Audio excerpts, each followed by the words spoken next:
You might need something to hold on to when all the answers, they don't amount to much. Somebody that you can just talk to, and a little of that human touch. You a Springsteen fan? Well, his song Human Touch hits on something that is quite timely these days. Human touch was the subject of last week's issue of the Wired Word. And by the way, public service announcement, our adult study group that uses the Wired Word for curriculum has begun to gather again, remotely of course, for the time being. The Wired Word is a clever tool for studying current events in the light of Scripture. It arrives by email weekly into Tom Noreen's inbox, and he forwards it to class members to look at before Sunday morning. If you're interested in joining us Sunday at 10 a.m. in a Zoom Bible study, then let Tom know, and I'll show you how to reach him at the end of our video when we're done here. If elementary children and their teachers can do it, well, I'm just saying. Anyway, back to the subject. The current issue last week was about something called skin hunger, skin starvation, or deprivation. The name describes a phenomenon many people are experiencing during the pandemic.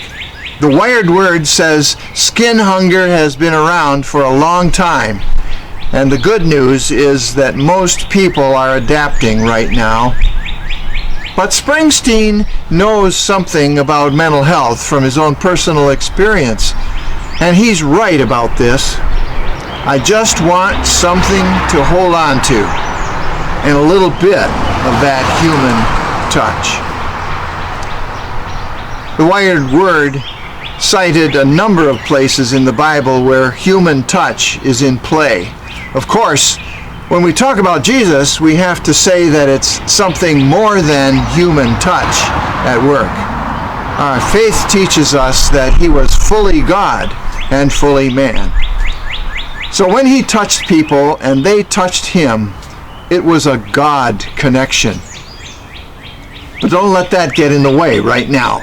The idea of the incarnation, God coming in human form, is all about God putting human skin on.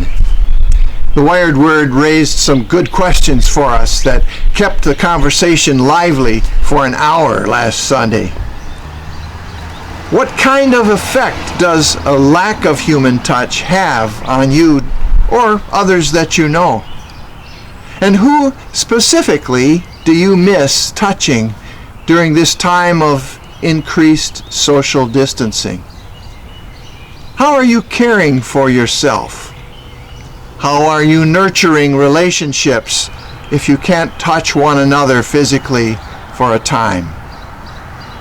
This Sunday, we'll puzzle through Mark's Gospel, chapter 3, verses 1 through 10, and one of those stories where Jesus extends a healing touch, and then he's challenged for working on the Sabbath. It's one of those places where the synagogue legalists conspire with Rome to try to trap him so the Roman guard will do their dirty work and arrest him and get him out of their way. Well, given the particulars of this coming Memorial Weekend, we might ask, does the memory of someone's positive human touch help relieve our own skin hunger while we're isolated physically? Or does it make one feel more deprived? We can celebrate what our church is doing to address the need that all people have for human touch, while at the same time doing what's required to protect public health. I look forward to having you join us this Sunday, May 24, at 10 a.m. for Someone with Skin On.